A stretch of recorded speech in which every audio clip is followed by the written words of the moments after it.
Hi guys, ಅಸ್ಸಲಾಮಲೈಕುಮ್. Welcome back to ರಜ್ಮೀಸ್ food court. ಇವತ್ತು ನಾನು ಮಸಾಲೆ ಟೀ ಮಾಡ್ತಾ ಇದ್ದೇನೆ. ಸೊ ಅದಕ್ಕೋಸ್ಕರ ಯಾವುದೆಲ್ಲ ಇಂಗ್ರೀಡಿಯೆಂಟ್ಸ್ ತಗೊಂಡಿದ್ದೇನೆ ನೋಡಿ. ಸೊ ನಿಮಗೆ ಎಷ್ಟು ಕ್ವಾಂಟಿಟಿ ಬೇಕೋ ಅಷ್ಟು ಹಾಲನ್ನು ತಗೊಳ್ಳಿ. ಅದಕ್ಕೆ ಜಾಗರಿ ಪೌಡರ್ ಮತ್ತು ಜಿಂಜರ್, ಗ್ರೀನ್ ಇಲಾಚಿ ಪೌಡರ್ ತಗೊಂಡಿದ್ದೇನೆ. ಸೊ ಅದೆಲ್ಲ ಪೌಡರನ್ನೇ ತಗೊಂಡಿರುವಂಥದ್ದು. ಸೊ ನಿಮ್ಮಲ್ಲಿ ಪೌಡರ್ ಇಲ್ಲ ಅಂತ ಹೇಳಿದರೆ ಅದನ್ನು ಪೌಡರ್ ಮಾಡಿದರೆ ಇತ್ತು. ಮತ್ತು ಜಿಂಜರನ್ನು ಕ್ರಷ್ ಮಾಡಿ ಹಾಕಿದ್ದೇನೆ.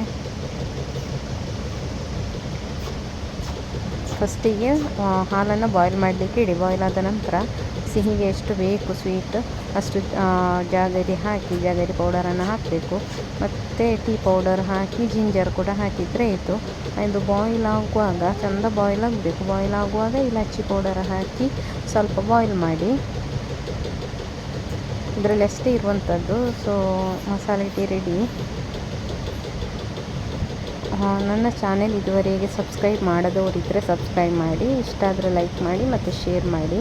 ಸೊ ಈಗ ನೆಕ್ಸ್ಟ್ ನಾನು ಒಂದು ಇನ್ಸ್ಟೆಂಟ್ ಎಗ್ ಫ್ರೈ ಮಾಡ್ತಾ ಇದ್ದೇನೆ. ಸೊ ಅದು ಕೂಡ ಹಾಗೆ ನಾನು ಡೀಟೇಲಾಗಿ ಅದರಲ್ಲಿ ಇಂಗ್ರೀಡಿಯೆಂಟ್ಸ್ ಕೊಟ್ಟಿದ್ದೇನೆ. ಸೊ ಅದೇ ರೀತಿ ಮಾಡಿದರೆ ಆಯಿತು. ಮತ್ತೊಂದು ಸ್ಪೆಷಲ್ ಇದೆ ಎಂಡಲ್ಲಿ, ಈ ವಿಡಿಯೋದ ಎಂಡಲ್ಲಿ ಎಲ್ಲರೂ ಎಂಡ್ ತನಕ ನೋಡಿ.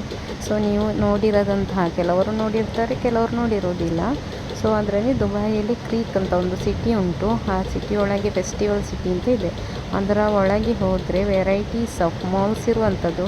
ತುಂಬ ಬ್ರ್ಯಾಂಡೆಡ್ ಫ್ಯಾಷನ್ ಡ್ರೆಸ್ಸಸ್ ಇರ್ತದೆ, ಡ್ರೆಸ್ ಶಾಪ್ ಇರ್ತದೆ. ಮತ್ತು ತುಂಬ ಅದು ನಾನು ತೋರಿಸಿದ್ದೇನೆ ವೆರೈಟೀಸ್ ಆಫ್ ಫಿಶಸ್. ಅದರಲ್ಲಿ ಎಸ್ಪೆಷಲಿ ಪ್ರಾನ್ಸ್ ಇರುವಂಥದ್ದು. ಸೊ ಮತ್ತು ಬೇರೆ ಬೇರೆ ಕಂಟ್ರಿಯದು ಮ್ಯಾಂಗೋ ಕೂಡ ಇದೆ. ನೀವೊಮ್ಮೆ ಚೆಕ್ ಮಾಡಿ, ಎಂಡ್ ತನಕ ನೋಡಿ. ಓಕೆ.